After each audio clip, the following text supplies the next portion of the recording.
అని ఉంటే మీడియా ఊరుకుంటుందా? రాముని జన్మెక్కడని అడిగేంత మూర్ఖుడు ఉన్నాడు ఎవడన్నా? అటువంటి రాముణ్ణి ఓట్ల రూపంలో అడుక్కునే మీరు, మలుచుకుని మార్కెటింగ్ చేసుకునే మీరు రాముని జన్మ గురించి కూడా అంశం లేవనెత్తుతారంటే మీ మూర్ఖత్వం ఎంత ఉందో ఒక్కసారి భక్తులంతా ఆలోచన చేయాలి. నేను ఎన్నడని అని ఉన్నట్టుగా చూపెడితే నేను సజీవ దహనానికి కూడా నాకు నేనుగా సిద్ధం.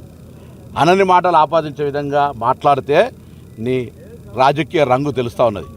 అదేవిధంగా ఇలా ఆ వీడియో ప్రత్యక్ష ఇక్కడ ఎమ్మెల్యే ఎవరు, కేటీఆర్ ఈయనిద్దరు దోస్తులు నన్ను క్రిటిసైజ్ చేస్తారు.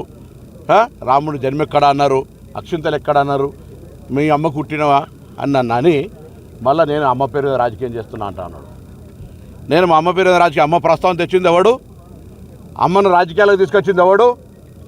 దాని తర్వాత హుస్నాబాద్ నిండు అంబేద్కర్ స్టాచ్యూ దగ్గర బతికున్న మా అమ్మను పట్టుకొని ఆత్మ ఘోషిస్తుంది విధవా, నువ్వు మళ్ళీ మా అమ్మ కాలు ముక్తా అంటున్నావు.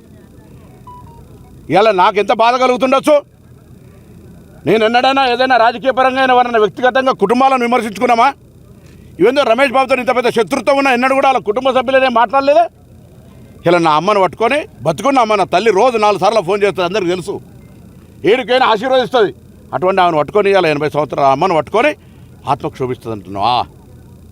బతుకున్నామని పట్టుకొని మళ్ళీ పేపర్లలో దొంగ జపాలు, అమ్మ పేరు రాజకీయ. నేను అమ్మ పేరు ఎవరు తీసింది? నేను తీసిందా? నేను అడిగిన ఈ ఎంపీగా ఈ నియోజకవర్గం ఏం చేసినావు చర్చకు రమ్మని అడిగిన, నేను చేసినవి చూపిస్తా అని చెప్తాను. ఇవాళ కూడా రోడ్లు, ఉపాధి హామీ పనులు చెప్పుకునే విధవా, ఈ నియోజకవర్గ అభివృద్ధికి ఏం చేసినావు? ఒక నిర్మాణాత్మక పనులు చెప్పు. ఈ వేములవాడ దేవస్థానం హిందూ అని చెప్పుకుంటావు కదా, ఏం చేసినావు చెప్పు. రాముని పేరు పొద్దుగాలి అసలు మంగళసూత్రాలు అమ్ముకున్నాను. భార్య మంగళసూత్రం విలువ తెలుసా? ఎన్నికల్లా ఓట్ల కొరకు పిచ్చగా లెక్క పెళ్ళ మంగళసూత్రాలు అమ్ముకున్నాను. నువ్వు ఒక విధవ. నన్ను అంటుండి అలా ఎంపీగా నేను గెలిస్తే నువ్వు రాజీనామా చేస్తావని. సిగ్గున్నారా? 3 సార్లు ఎమ్మెల్యే ఓడిపోయినావు. అసలు ఎంపీకి నీకు అర్హత ఉందా పోటీ చేసేది? అసలు ఎంపీగా రాజీనామా చేయాలి కానీ ఎమ్మెల్యే ఓడిపోయినాక మొన్న నేను నా నియోజకవర్గంలో ఎక్కడో కూడా గెలిచిన మొగోడిని. నీకు దమ్ముందా? నువ్వు ఎమ్మెల్యే ఓడిపోయి 3 సార్లు అదే నియోజకవర్గం నుంచి గంగుల కమలాకర్ నువ్వు కుమ్ముక్కై నువ్వు ఎమ్మెల్యే ఓడిపోవాలి. మళ్ళీ వాడో వీడో రాళ్ళు కొట్టినట్టు ఇటువంటి సానుభూతి తెచ్చుకోవాలి. హుస్నాబాద్ నియోజకవర్గాల మొన్న ఎమ్మెల్యే ఎలక్షన్లో 8,000 ఓట్లు వస్తే వాళ్ళకు 1,00,000 ఓట్లు వచ్చినాయి. నాకు పార్లమెంట్ ఎన్నికల బండి సంజయ్ పోటీ చేసినాడు కూడా వినోద్రావు ఓట్లు వస్తే నాకు ఆయనకు 5,000 తేడా ఉంటే 3వ స్థానంలో 20,000 ఓట్లు కూడా రాలే. వీళ్ళు మాట్లాడుతూ ఉన్నారు. 100 మంది లేరు ర్యాలీలా. మా అటువంటితో ఎవరో కార్యకర్తలు కోపానికి వస్తున్నారని పెద్ద ఫోర్స్ క్రియేట్ చేసి భారతదేశంలో ఉన్న నరేంద్ర మోడీ ప్రభుత్వాన్ని మొత్తం ఉపయోగించి 300 మంది పోలీసులు పెట్టుకుని చెప్పిన, అయ్యా మేమేమనం చాలామంది హుస్నాబాద్కి వస్తుంటారు పోతుంటారు, రంగట్ల ఎలుకతురు తిరిగి హుస్నాబాద్ సిద్దిపేట రోడ్డు మీద 100 మంది చచ్చిపోతారు. ఆయనలో ఇల్లొక్కడు 5 ఏళ్ళలో ఎన్నడూ రాలే. ఆయన గురించి పట్టించుకోదని కార్యకర్తలు పొద్దున్నే దండం పెట్టినా ఆ పోలీసులు కూడా చెప్పినా, ఎందుకే 300 మంది పోలీసులు ఆయన ఎవడే ఉంటాడు? ఆయన రెచ్చగొట్టుకోవడానికి మొన్న కూడా మొహరం పండుగకి ఏదో రాళ్ళు వేసుకొని అప్పుడున్న సిపిని ట్రాన్స్ఫర్ చేసిండు. ఎప్పుడు కూడా మతపరమైన అంశాలు రెచ్చగొట్టాలి.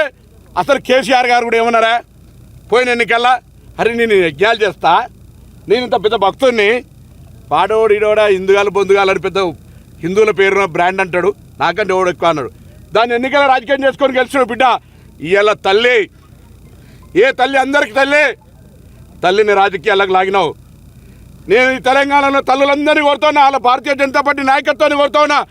నా తల్లి ఇలా శోభిస్తుంది, మనసు బాధపడుతుంది. మా అమ్మది ఏడుస్తుంది. బిడ్డ, నా తల్లి గురించి మాట్లాడినావు, జాగ్రత్త.